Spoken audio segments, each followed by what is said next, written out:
Halo Sobat Tani, apa kabar? Jumpa lagi di channel Lando, masih dengan Sakadimus kita. Dan kita masih membahas seputar kakao ya untuk hari ini. Dan sekarang sambil istirahat, kita akan sharing ya, atau saya sharing pengetahuan saya mengenai kelebihan dan kekurangan penanaman kakao tanpa penaung ya. Jadi memang pada habitat aslinya itu kakao itu tumbuh di bawah naungan pepohonan ya, pohon yang besar. Tapi semakin seiring waktu, semakin banyaknya petani menanam kakao, saya amati beberapa tahun terakhir ini banyak petani yang menanam kakao tanpa penaung ya di sekitar saya terutama.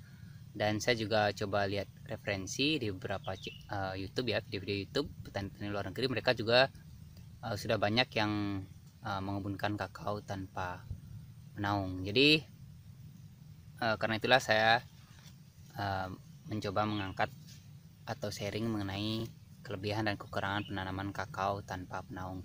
Dan sobat juga mungkin sudah sering menonton video saya ya jadi kakao saya ini sudah berumur 3,5 tahun, dan kakao ini sejak penanaman awal sampai sekarang juga tidak menggunakan penaungan pepohonan ya, seperti kelapa ataupun gamal.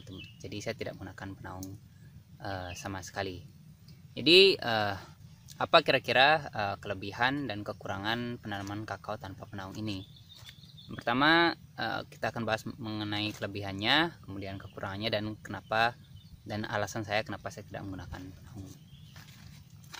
Jadi kelebihan yang pertama, kelebihan penanaman kakao tanpa penaung, yaitu dapat melakukan tumpang sari dengan tanaman palawija ya sampai kakao berumur 2-3 tahun. Jadi kita tetap bisa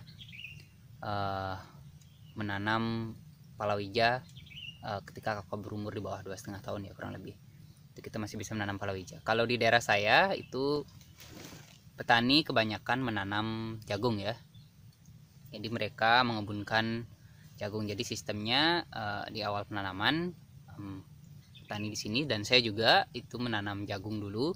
Kemudian ketika jagung tingginya sudah sekitar 1 meter, kita tanami kakao di bawahnya ya. Jadi nanti jagung ini akan menjadi penaung sementara sampai kakaonya beradaptasi ya. Jadi kalau nanti jagungnya sudah panen, ini biasanya bibit kakao yang ada di bawahnya ini yang kita baru tanam ini sudah bisa beradaptasi. Dan ini juga tidak berlangsung lama, karena ketika sudah panen maksimal 1 bulannya lagi kita sudah tanam lagi, karena ketika selesai panen kita bersihkan, nanti kita tanami lagi dan otomatis kakaonya juga kembali ternaungi. Nah ini jarak penanaman jagung, semakin besar kakao ini akan semakin dijarangi ya, atau diberikan jarak dari batangnya. Jadi ketika kakao berumur 1 tahun ke atas, itu dari batangnya bisa sekitar 1-1,5 meter baru kita tanami jagung ya, dari sekitaran batang kakao. Karena kalau sobat amati, kalau kita menanam kakao misalnya dengan jarak 4x4 meter, dari awal penanaman itu akan sangat banyak sekali area yang bisa kita manfaatkan atau kita tanami ya. Nah itu yang pertama, alasannya dapat melakukan tumpang sari dengan tanaman palawija. Jadi tidak terbatas pada ya, kalau saya amati tidak terbatas pada jagung, sobat juga bahkan bisa menanam semangka, cabai, bahkan dan juga tanaman hortikultura lainnya. Itu alasan pertama ya, kelebihan pertama.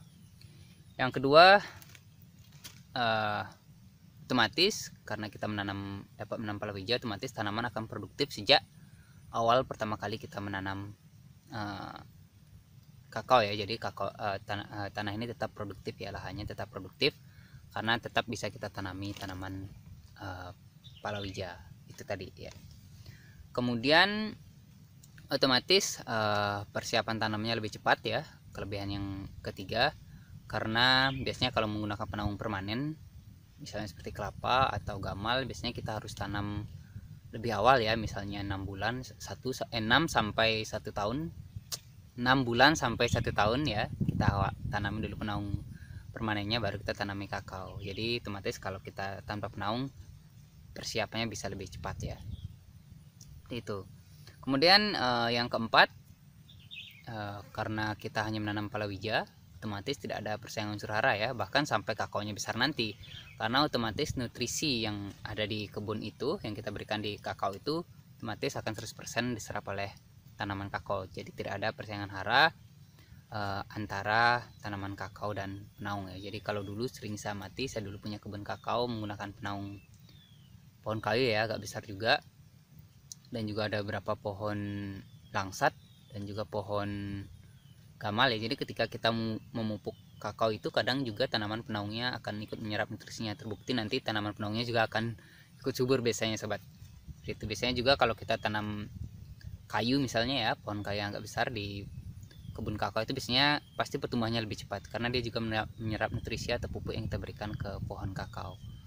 Jadi itu alasannya ya. Jadi kalau kita tidak menggunakan penaung, kelebihannya otomatis nutrisi akan 100% diserap oleh tanaman kakao. Kemudian yang kelima ya, otomatis karena tidak ada penaung maka kita tidak perlu melakukan perawatan penaung ya. Jadi kita tidak perlu melakukan perawatan penaung. Misalnya kalau kita menggunakan penaung gamal misalnya, ini ketika musim hujan kita juga perlu melakukan pemangkasan penaung secara berkala sobat. Jadi penaung ini tidak hanya dibiarkan tumbuh di sana saja, tapi juga perlu dirawat, yaitu kalau kita menggunakan penaung. Sekira kurang lebih itu ya kelebihannya ya. Jadi tadi ada 5 yang saya sampaikan. Nanti sobat tonton lagi ulang kalau kurang jelas ya. Kemudian dari sekian banyak kelebihan ya dari menanam kakao tanpa penaung. Oh ya tadi mungkin ada lupa saya sampaikan ya. Dari yang saya amati, saya menanam kakao tanpa penaung ini juga lebih produktif dan juga intensitas serang hamanya tidak terlalu banyak ya, karena cukup mendapatkan sinar. Tapi ini akan kembali ke kondisi kebun sobat masing-masing ya. Nanti di akhir video akan saya jelaskan ya, pas saya menjelaskan alasan saya menanam tanpa penaung. Kemudian apa kekurangannya menanam tanpa penaung ya?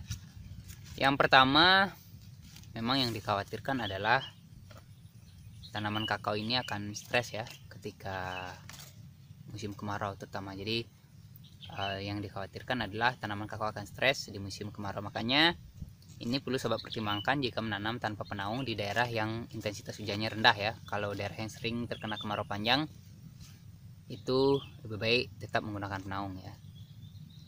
Jadi itu kekurangan yang pertama. Kemudian yang kekurangan yang kedua, kita tidak memiliki tanaman produktif tahunan. Misalnya kita menggunakan penaung kelapa, kan ada tambahan hasil ya dari tanaman tahunan ya.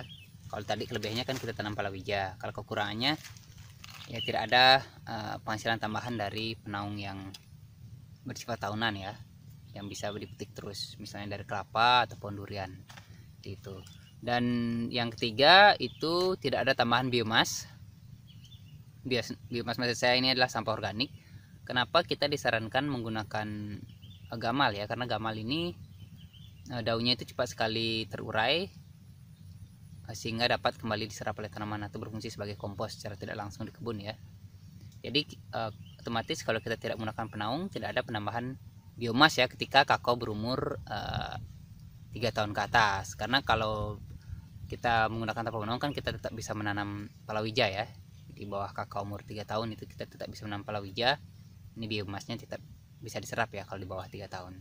Yang saya maksudnya adalah di atas 3 tahun.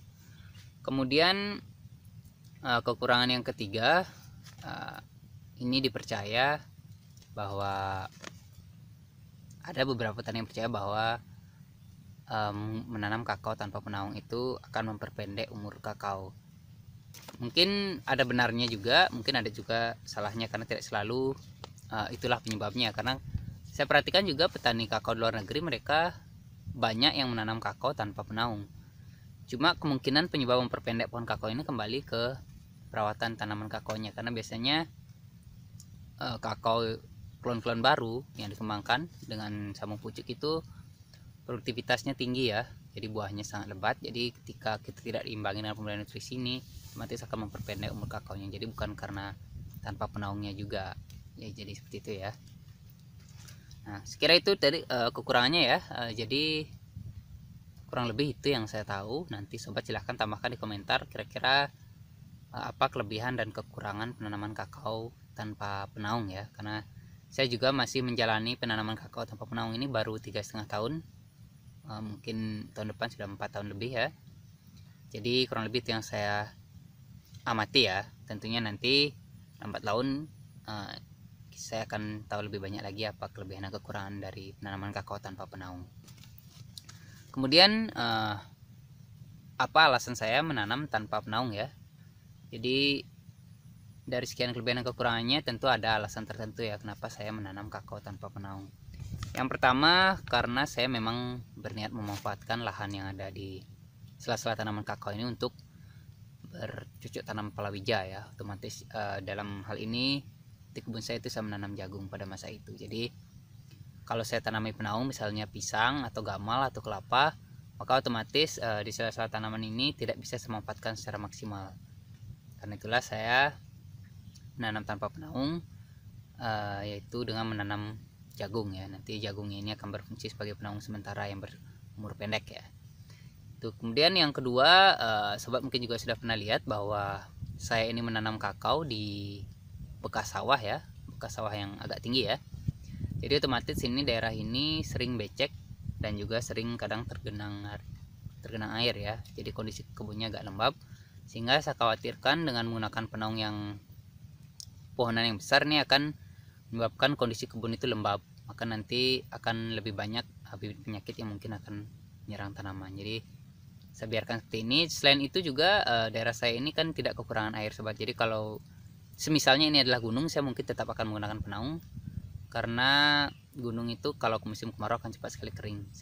Sementara saya di daerah persawahan, ini otomatis tanaman saya tidak akan pernah, artinya untuk saat ini tidak kekurangan air ya, karena air itu selalu ada ya, berlimpah, karena daerah persawahan, daerahnya rendah, dataran rendah. Jadi itu alasan saya kenapa saya menanam kakao tanpa penaung. Tentunya nanti kita akan juga amati ya sering waktu saya berkebun kakao. Jadi sekira kurang lebih itu ya kelebihan dan kekurangan penanaman kakao tanpa penaung, dan juga alasan saya menanam kakao tanpa penaung ya. Masalah hasil dan produktivitas sobat bisa lihat sendiri di video saya sebelumnya, sering saya videokan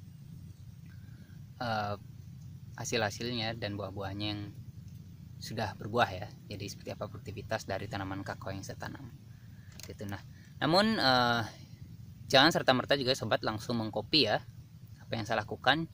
Jadi saya kembalikan kembali ke kondisi kebun sobat masing-masing. Sobat silahkan pertimbangkan baik-baik apakah di kebun sobat itu sebaiknya menggunakan penaung atau tidak. Misalnya kalau daerah gunung itu saya sarankan jangan menggunakan tetap menggunakan penaung ya. Daerah yang sering kemarau atau daerah yang intensitas sudah hujannya rendah itu tetap gunakan penaung ini untuk membantu juga menjaga kelembaban kebunnya aja. Jadi mencegah kekeringan ya ketika musim kemarau. Kira kurang lebih seperti itu ya. Mohon maaf saya kurang fokus menjelaskan, tapi mudah-mudahan sobat tani bisa menangkap maksud dari apa yang saya jelaskan ya, kurang lebih seperti itu. Dan jangan lupa sobat silahkan komentar di bawah, kita sharing mengenai kelebihan dan kekurangan penanaman kakao tanpa penaung ya. Sekian video kali ini, tetap rawat kebunnya, semoga kebun sobat bisa memberikan hasil yang maksimal dan selamat bekerja.